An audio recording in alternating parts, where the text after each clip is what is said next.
It's Monday, and Monday after a long holiday weekend. So what did we do all weekend? We watched fireworks, had some hot dogs, and watched one of the top major sporting events still in season.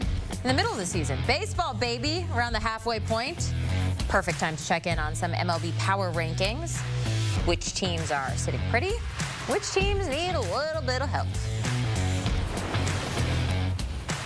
Jim Bowden and Matt Snyder joining us now on HQ. So when you look at the top teams, Matt, you got three teams that can make legitimate claims as they are the best in baseball. You got the Dodgers, you got the Tigers, and you got the Astros. But looking at your latest rankings, you put Houston as your number one. Why is that?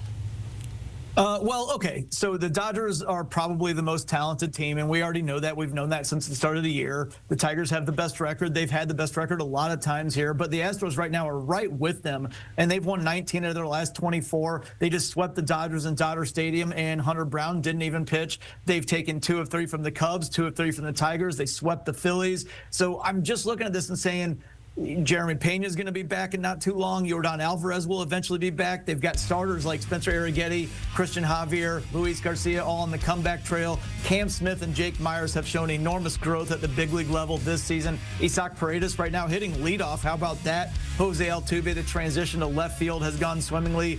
I just think they look the best right now, and so that's where I am. I don't think they're going to end up number one, but they went into Dodger Stadium and swept the Dodgers and crushed them pretty well in 3 games. So I'm going to go with the Astros right now. Yeah, no problem with doing that. I mean, look, they're 20 games over 500. Jenny, how does that happen? You trade Kyle Tucker because you can't afford to extend him. You lose Alex Bregman in free agency. You don't have Yordan Alvarez, your best hitter, because he has a hand fracture. You don't have Jeremy Pena because he's got a fractured rib, and he was your best player all year. You don't have any of those 4, and you're 20 games over 500. Are you frigging kidding me? Like, this has been such an amazing story, and the pivot by GM Dana Brown was amazing. Isaac Paredes has 18 homers and 48 RBIs. Christian Walker, 12 homers, 45 RBIs. You can't make this up. He has done such a great job. And then when you look at this team and you ask yourself, can they do damage in October? Could they beat the Dodgers if they face them in a World Series? And the answer is yes. And it's yes because they have 2 aces. Hunter Brown is in the race with Tarek Skubal for Cy Young. He's 9-3 with a 1.82 ERA. Framber Valdez has 10 wins and an ERA under 3. That's how good they are. And oh, by the way, Josh Hader is 25 for 25 in save opportunities. Yes, they are built for 162 games. Yes, they are built for a short season. And yes, Matt got it right by putting them first this week. You say, how are they getting it done? I think if we could all figure that out, all of our teams would be a lot better. They're doing something right. Last week, Matt, you noted that the Blue Jays had a nice opportunity in front of them. 8 wins in a row. They're already up 3 games in the division. I don't think any of us expected that. You have them sitting pretty at 6, up 5 spots. What have you liked from them? Yeah, I mean, well, when I said they had a great opportunity in front of them, I didn't realize that they would turn a 3-game deficit into a 3-game lead in 6 days. But hey, that's where we are. Look, they're 26-10 since May 27th. We know that about Vladimir Guerrero Jr. and Bo Bichette, and even George Springer, who looks like he's the Astros level George Springer. Alejandro Kirk, 2nd All-Star appearance now. But the supporting cast, Davis Schneider with the go-ahead hit yesterday. Addison Barger has been so good, had a walk-off recently. Ernie Clement has been so good recently, and they've been doing this with Anthony Santander out due to injury. Their offense has been so good. And part of when I said they had a good opportunity, it included this coming week when they get to face the White Sox and the A's on the road. I don't think they're going to win every single game, but if they do, that would be a 14-game winning streak entering the All-Star break. And we've seen that before. The Mariners did it in 2022. That's something to watch this coming week. Yeah, and they're not out pitching anybody. They're just out hitting everybody, right? I mean, you look at what they've done over the last 24 games. George Springer, that Matt just mentioned, has 6 homers and 26 RBIs. He has found the fountain of youth. And then you look at Barger, Bo Bichette, Vladimir Guerrero Jr., Alejandro Kirk. All of them over the last 24 games have 4 homers and either 14 or 15 RBIs. All of them. So those 5 guys plus Clement are all getting the job done offensively. They're just out hitting people. And when you look at the schedules he just mentioned, you're going to play the White Sox and A's. You don't have to outpitch them either. Just keep hitting the way you've been hitting, and who knows, they may have a 5-game lead by the time we get to the All-Star break. So it's been a great run for Toronto.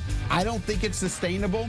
I still think the Yankees are going to win this division. I still think Tampa has a better team. But right now, if you're a Blue Jay fan, I love the aura that's going on right now at the Rogers Center. The vibe has been incredible, and these guys are having a lot of fun, which is great to see. The vibe is checking out. You mentioned the Yankees there, Jim. A few of those Blue Jays games were against the Yanks. On the flip side, they entered the week leading the Blue Jays by 3 games, left it trailing them by 3. So, Matt, you look at the Yanks in general. They're at number 9 right now. What's the outlook for New York? Matt, well, I mean, look. Yeah, I mean, look, maybe it was a good sign that they held on Sunday. They had that 5-0 lead, and then they almost blew that. They ended up having to hold on 6-4. Got a little help with a call in the 9th as well. But, hey, any which way you can get it done. Look, they needed a starting pitcher before Clark Schmidt went down needing Tommy John surgery. Now, obviously, they need one even more. Luis Gil will come back in the second half at some point, but I don't know if that's going to be enough. They just don't have enough pitching depth right now. And it's not only that. The bullpen has been leaky. They have bad defense. Anthony Volpe's taking a step back defensively. Jazz should be at second and not third. There's a lot of issues on this team right now. They're going to have to start out slugging teams the way the Blue Jays have done it if they don't shore up a lot of areas with pitching and defense.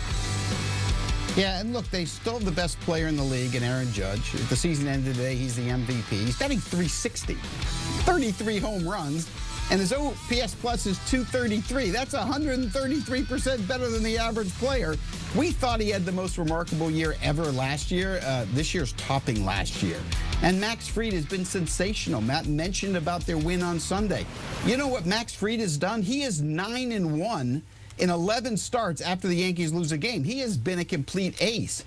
Carlos Rodon has 9 wins and a 3.3 ERA, and last year Luis Gil was their best starter, and he is coming back. Look, I agree with Matt. Jazz Chisholm needs to go to second base, and I agree that GM Brian Cashman needs to make moves. Well, we know he's in the trade market right now. He's trying to acquire a third baseman. He's trying to acquire another starting pitcher. And look, I still think the Yankees are the team to beat. This is a very good baseball team. They've just had a tough month. And quite frankly, the bullpen has the most to blame. Since the end of June, their bullpen ERA is the worst in baseball. These are just stats waiting to be corrected. It's just a blip in their season. They're going to get hot. This team is too good. All right, so high expectations there. You mentioned the MLB trade deadline. That's going to be going down Thursday, July 31st at 6 p.m. Eastern. Taking a look here at the Power Rankings 11 through 20. A lot of movement.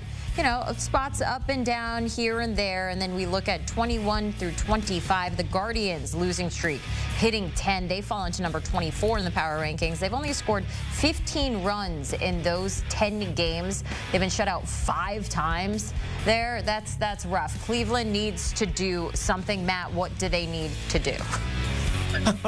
Probably start focusing on next season. This offense is awful. There's only so much Steven Kwan and mostly Jose Ramirez can do. They need more around them. Carlos Santana and Lane Thomas are both free agents at the end of the year. I expect the Guardians are going to end up in the seller category and just move on from those guys.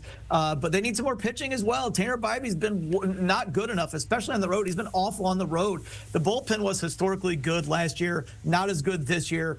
That covered up a lot of a lot of not being very good on offense last year with how good the bullpen was. They could have a 3-2 lead and they would just close it down from the 6th inning on. They're not doing that as much, so then it puts more focus on the offense. And again, there's just only so much Kwan and Ramirez can do there. So they need a lot more offensively. I don't think it's going to happen this year. They're 27th in runs scored. They're 28th in OPS. They're 24th in home runs. They lost Josh Naylor when they traded him to Arizona. This is a guy who hit 30 homers, drove in 100 runs last year. They traded Andres Jimenez in the offseason to Toronto. They missed the right side of their infield. They've not done anything to upgrade the outfield from last year, which they needed to do. And the pitching has just been mediocre. They're 18th in Major League Baseball on both team ERA and team strikeouts. That's just not going to get it done. Now, what is surprising, shocking, maybe even stunning, is the fact the GMs that I talked to over the weekend tell me they are shopping Emmanuel Clase, their closer, and Steven Kwan, their left fielder. Kwan is a Gold Glove left fielder, creates traffic, really good player. Emmanuel Clase is one of the elite closers in baseball, still is, but I think the Guardians understand where they are, and I don't think this team is going to try to buy at the deadline. I think they're going to sell Mortimer Sell. I think they're going to sell, and it won't just be Santana and Lane Thomas. It'll be Quan. It'll be Clase. They're going to see what they can do to rebuild this offense. They have a lot of work to do, but I don't see a pathway, a runway for the Guardians to get back in this wild card race. So I think it's going to be a selling, dismal trade deadline for Cleveland. Geez, you make it sound so terrible. I mean, it is terrible right now, so I guess it should sound that way. Matt Snyder, Jim Bowden, thanks for joining us here on HQ with our power rankings, some positives, some negatives. You can check them all out on CBSSports.com. Matt does such a great job putting together a list and explaining easily why teams are moving up and down that list.